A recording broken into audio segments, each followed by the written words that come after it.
அனைவருக்கும் வணக்கம். சிலம்பத்தில் நம்ம இப்போ கற்றுக்கக்கூடிய ஒரு முக்கியமான கால்பாட முறை என்னதுன்னா பக்கவாட்டு பாவலா முறை. இந்த பக்கவாட்டு கால்பாடி முறை எதுக்கு பயன்படும்னா எதிரியை நம்மளோட பக்கவாட்டு பகுதியில் அசைஞ்சிக்கிட்டே தாக்குவதற்கும் தடுத்தல் செய்வதற்கும் பயன்படக்கூடிய ஒரு முக்கியமான கால்பாட முறை இந்த பக்கவாட்டு பாவலா முறை. இந்த முறைக்கு நம்ம நம்பர்ஸ் போட்டிருக்கோம். எப்படின்னா 1 2 3 4 5 6 7 8 8 நம்பர்கள் போட்டிருக்கோம். இதை 8 வீடு கட்டுதல்னு சொல்லுவாங்க சிலம்பத்தில். இப்போது இந்த முறையை எப்படி கால்பாடத்தில் செய்ய போகிறோங்கிறத நம்ம பார்க்க போகிறோம்.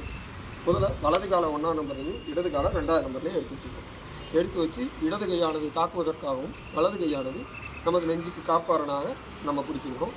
இப்போ நிலை 1ல் இந்த 2ஆவது நம்பரில் இருக்க நம்மளோட இடது காலை 3ஆவது நம்பருக்கும் 1ஆவது நம்பரில் இருக்க நமது வலது காலை 4ஆவது நம்பருக்கும் கொண்டு போய் நம்மளோட கையோட பொசிஷனை மாற்றுறோம். காட் பொசிஷனை மாற்றிக்கிறோம். மாற்றிட்டு இந்த 4ஆவது நம்பரில் இருக்க நம்மளோட வலது காலானது 5ஆவது நம்பருக்கு கொண்டு வந்து மீண்டும் இடது காலை 3ஆவது நம்பர்லேருந்து 6ஆவது நம்பருக்கு கொண்டு நம்ம நிலை நிறுத்திக்கிறோம். இப்போ 6ஆவது நம்பரில் இருக்க நம்ம இடது காலை 7ஆவது நம்பருக்கு கொண்டு போய் 5ஆவது நம்பரில் இருக்க நம்ம வலது காலை 8ஆம் நம்பருக்கு கொண்டு வந்து பொசிஷன் எடுக்கிறோம். மீண்டும் இதை 8ஆவது நம்பரில் இருக்க நமது வலது காலை 5ஆம் நம்பருக்கு கொண்டு போய் 7ஆவது நம்பரில் இருக்க நமது இடது காலை 6ஆவது நம்பருக்கு கொண்டு வந்துடுறோம். கொண்டு வந்ததுக்கப்புறம் 6ஆவது நம்பரில் இருக்க நமது இடது காலை 3க்கு கொண்டு போய் மீண்டும் 5ல் இருக்க வலது காலை 4ஆவது நம்பருக்கு கொண்டு வரோம்.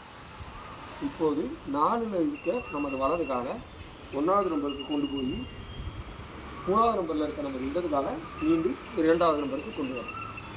இந்த கால்பாட முறை தான் பக்கவாட்டு பாவலா முறை. இதை நம்ம வேகமாக எப்படி செய்யறதுன்னு இப்போ பார்க்கலாம். நிலை எடுத்துக்கிறோம்.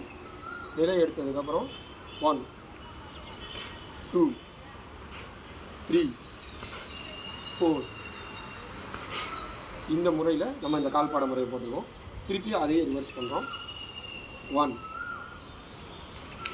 2 3 4 இதுதான் பக்கவாட்டு பாவலா முறை. இந்த பாவலா முறையை பயிற்சி செய்யுங்க. அடுத்த ஒரு நல்ல கால்பாட முறையில் உங்களை சந்திக்கிறேன். நன்றி.